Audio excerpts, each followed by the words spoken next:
Popolo della Ridda, ho messo insieme 3 video di Aynaz Anni Cyrus insieme in un unico video che inizierà dopo questa mia introduzione. Nella prima parte Aynaz affronterà brillantemente la questione dei cosiddetti musulmani moderati e la loro parte in tutto lo schema. Possiamo riassumerla con il solito giochetto del poliziotto buono, poliziotto cattivo. Nel secondo video parlerà della dissimulazione islamica, quella che viene comunemente chiamata Taqiyya, mentre nel terzo video toccherà vari temi, tra cui anche quello di Asia Bibi. Vi lascio alle sue parole, non ci saranno interruzioni, continuate a seguire Ridda Channel, iscrivetevi, alla prossima. Now, there's a different category. There's a category of those who don't commit jihad, who don't follow the Quran to the letter, who don't even represent themselves as radical Muslims. Most people refer to them as moderates or reformers. I would like to make it clear on my personal experience and expertise, there is no such a thing as a moderate Muslim or a reforming of Islam. However, they do exist to make the world a safer place for Islam. What do I mean? Here's how it works. A Muslim who's reading the Quran and is hoping for a spot in heaven of Allah, the creator of Islam, will go and commit a jihad. So, Islam just slapped us non-Muslims in the face with one hand. Then another Muslim comes out and gives us a hug and sympathizes with our pain, saying, I'm so sorry for what happened to you, and condone radical Islam. And this person was not a true Muslim, and this person had nothing to do with Islam. So the cherry picking moderate / reformer / whatever they call themselves makes the world a safer place for existence of Islam, because the confusion that was just created is enough space and enough safety for Islam to continue on rotating and doing what needs to be done, which is conquering. Let me prove my point of why this cherry picking cannot happen, why reforming cannot happen. Let's open the Quran together. Let's go to chapter 2, verse 11. Chapter 2 verse 11 says, and when it is said to them, do not cause corruption on the earth, they will say, we are but reformers. Allah taught about possibility of someone claiming to be a Muslim who will try to reform Islam 1400 years ago. So Allah sent down a verse on chapter 2, verse 11, getting ahead of them, saying, those who try to reform Islam are creating corruption on earth. They are not considered Muslims within Quran under Sharia in eyes of Allah itself. However, they are creating enough confusion within Western civilization. Let me tell you why I say Western civilization, because we need to always exclude Islamic countries from the conversation. Reason, in Islamic countries, there is no talk of reform, there is no talk of moderate, because if there is, government will arrest you, put you in prison, and hang you and kill you. So we're just left with Western civilization where Islamic ruling is not the constitution of the country. So we have these two categories. playing with our minds, and using and abusing our lack of education on the subject of Islam as a religion of peace to get to the finish line, which is the Islamic conquer. I hope you all stay with me here, and I hope you're sharing this live feed, because it is very important for everyone to understand what we are facing. So the system basically is, there is an Islamic attack, there is a person running or driving or whatever the case might be, screaming Allahu Akbar. Everybody's familiar with that phrase, Allahu Akbar, Allah is the greatest. In the cause of Allah, killing innocent non-Muslim, and right after that, there is the denial scenario where all the suit-wearing leaders come out denying that this had anything to do with Islam. This was just an individual who misunderstood Islam and was radicalized. And then after that comes the warning, right? Comes the warning of do not attack Muslim community, do not criticize Islam. This is where you can easily see through this confusion. So the first person who killed innocent people had nothing to do with Islam. However, I will warn you, I being the individual who's denying the connection, I will warn you that if you attack Muslim community, if you criticize Islam, we will have to retaliate. Again, nothing I'm telling you right now, it's new. All of this has happened. Every time there's an Islamic terror attack, there is Islamic attack, then there's the denial, there's press conferences, and our hearts and prayers goes to victims' family, but we are so worried about Muslim community because now they're gonna get attacked. We are worried that Islamophobia is gonna get spread. And basically, the scenario completely changes and comes back to watch out, don't attack Islam and don't attack us.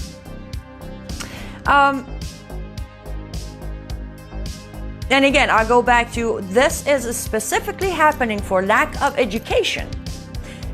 Moving on, it is important. It is very important to understand the concept of Islamic conquer, Islamic jihad, or Islamization is what I call it. Are all Muslims interested to try to conquer Western countries or cultures? No. But as I said, every conquest, every conquer, as Muhammad, the Prophet of Islam himself said, divide and conquer. So every conquer, every single one of them has a process. Not everybody can be a jihadi, right? If they all become jihadi, they all die. So what's the point? There are different steps. There are those who make the world a safer place for Islam, as I explained. Then there are those who support, financial support. They support the jihad, and then there are the jihadis on top who go and commit the jihad. So the answer would be yes. At the end of the day, the goal is common. Conquer the entire Western, Eastern, Northern, Southern cultures, so everything becomes Islam.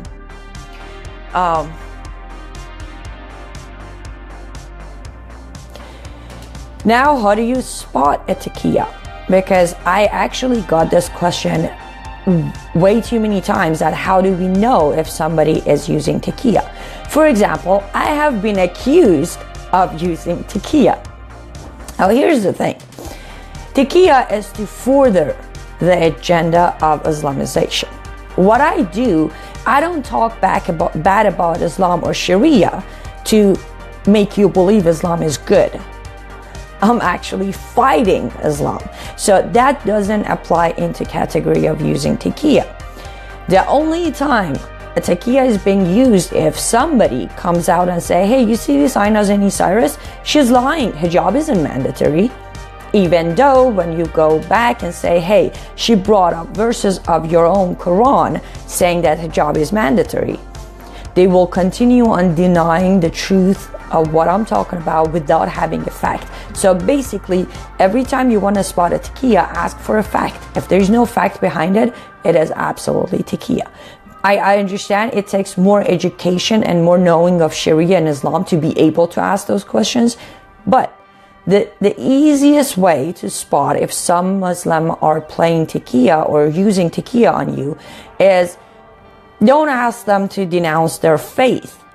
Don't ask them to denounce the terrorism. Don't ask them to deny the violence. No. Ask them to denounce Allah or Muhammad. These are the only two things that are not, under no circumstances, allowed by a Muslim to do. Even if a Muslim is about to die for believing in Islam, he cannot denounce Allah or Muhammad.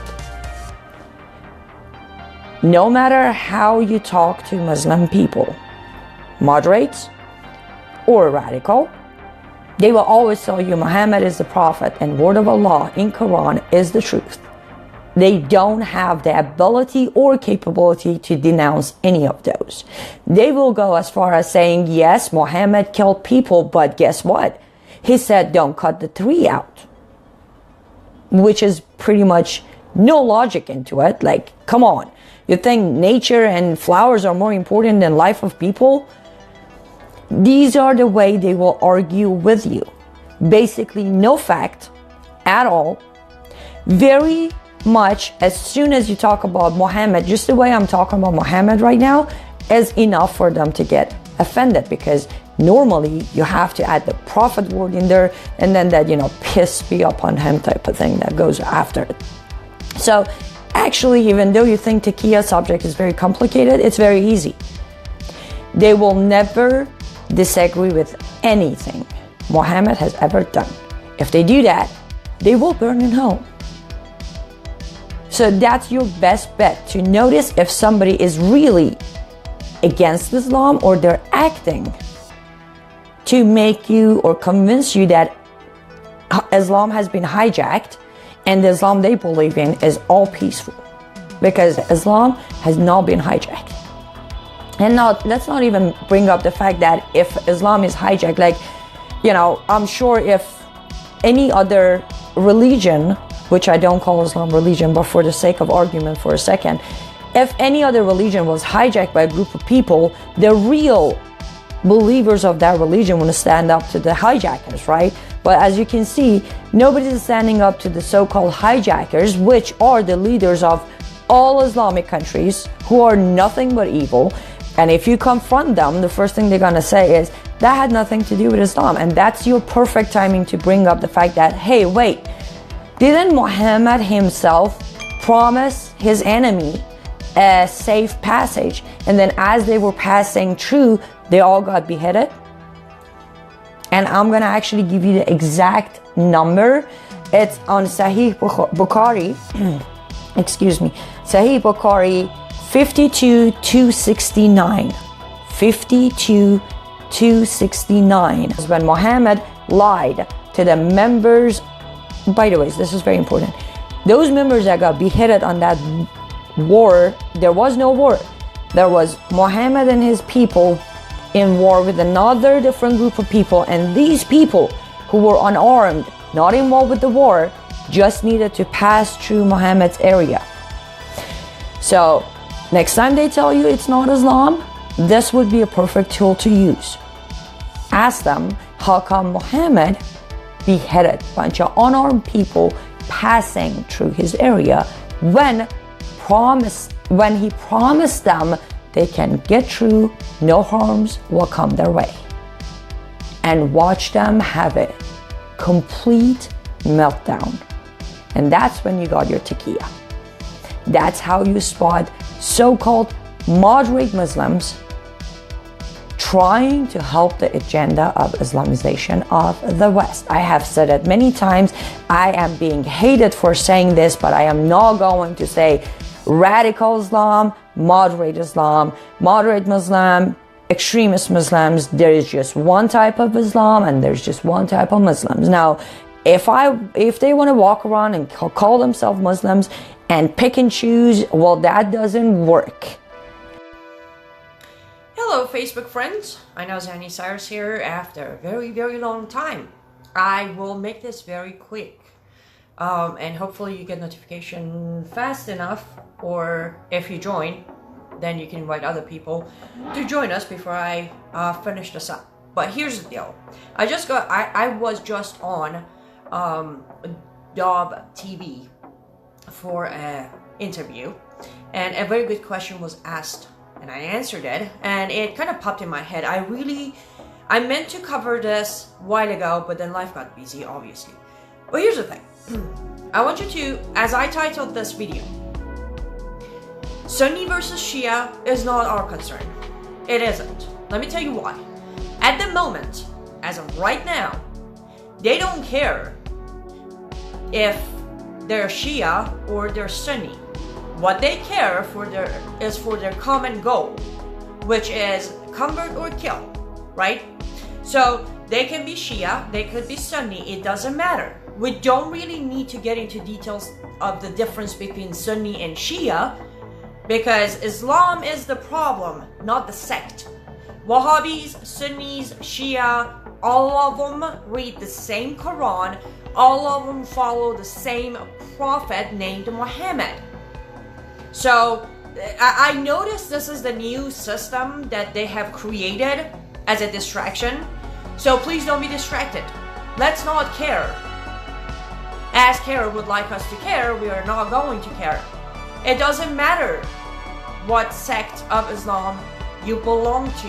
As long as you believe in the Quran you read and you follow the footsteps of Muhammad, you are a danger to human society. Simple as that. Let's not give them that satisfaction of, oh, they're Sunni, oh, they're Shia. That country is different. Just simply look at all the Islamic countries. Look at them. Islamic Republic of Iran, majority Shia. Saudi Arabia, Wahhabis. Syria or Iraq, Sunni. They all have the same punishment for the same crime, if you call it. They call it crime, we don't. I was talking to someone yesterday about Asia Bibi, or Asia Bibi, some people call her, which made her way to Canada. I believe on May 9th she arrived, or May 8th. Great.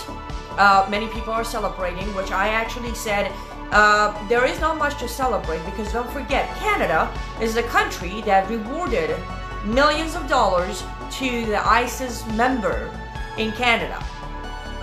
Canada isn't so much of a safe place for Asia or anyone else, any other ex-Muslim for that matter.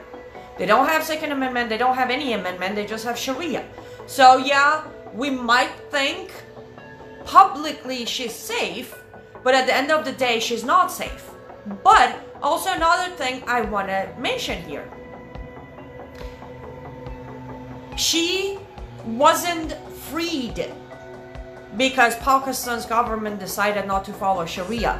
If you read her file, if you read her court file, it says her sentence was overthrown because the judge said there is not enough evidence to convict her. Okay? This wasn't... Oh God, great, we have assholes on the show today. Excuse my French, I'm really sick and tired of wannabes trying to wannabe. Mix, I'm sure you're with us. Please just kick these people out. So, Asia Bibi's case, the blasphemy case in Pakistan, was overthrown because, first of all, the witness started contradicting herself. So that was one problem. Please stop saying she was freed in a way that she was freed because Pakistan law system is not Sharia anymore. It's not. She was freed because lack of evidence. So blasphemy law is still in place.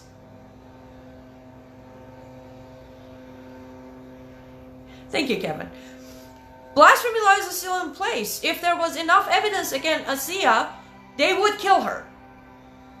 And now she's in Canada, which is a mini Islamic country anyways. And guess what? It didn't matter. Pakistan has both Sunni and Shia people, and they all wanted her dead. Remember? They were standing next to each other like brothers, trying to kill her. So let's put an end to it. It does not matter what sect of Islam you belong to. If you read the Quran and believe in it, if you follow Muhammad and praise him as your prophet, you are my enemy. This is our new pattern. This is a blueprint we're going to work with. You're a Muslim? Yes. Do you believe in Allah? Yes. Do you read the Quran? Absolutely. Do you say the prayer? Yes. So you curse me 5 times a day. Do you believe Muhammad is your prophet? Are you going to follow his footsteps? Yes. Okay, we're enemies, done. End of the story. Don't let them distract us yet with another excuse of they're Sunni, they're Shia, they're Wahhabis, we're different. They're not different. They are not different. They are not different. I repeat myself. A Muslim is a Muslim. They might do their prayers in a different standing position, or they might do their prayer wash up in a different way. But guess what? At the end of the day, they all sit there and praise Muhammad and send peace upon him and his family, who had a 6-year-old wife, who had 11 wives at the same time, who killed 800 Jews, beheaded them in one night. Keep that in mind. While you're so worried about being nice to them and separating them and filtering through things, look at the bigger picture. Anyone who claims to be a Muslim agrees with what Muhammad did. That is against human society. End of the story. No argument. Doesn't matter. Rest does not matter. With that being said, I'm gonna hop off because I told you I'm gonna keep this short. I gotta get to work. Just a quick update. We are being extremely active on my Patreon.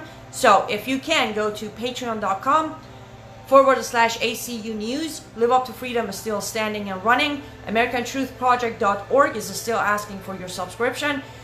And everything and anything that I do, I have been doing so much I don't have the list on my head, but on my page there are links to everything I'm doing.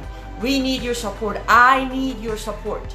It's getting ridiculously out of control. We have a Congresswoman, Rashida Tlaib, that has a calming feeling thinking about Holocaust. Let that sink in.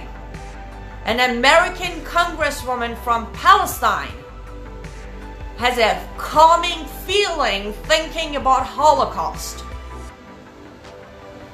In my wildest dream, in my worst nightmare, never did I think we're gonna get here. We are here, let's clean it up. Stand up, get educated, get my message out there. Don't be afraid to argue, don't be afraid to tell people to get it together. People, we are losing our country. Yes, thank you for reminding me. I also have a Telegram channel now. A lot of you, I don't know, Telegram, however you want to go ahead and pronounce it. But I do have a channel there. So if you have the app, join my channel. Just live up to freedom. Thank you for watching. Make sure to share this. Make sure to share everything. Tell everybody. We have a Congresswoman, American Congresswoman, that meditates to Holocaust apparently.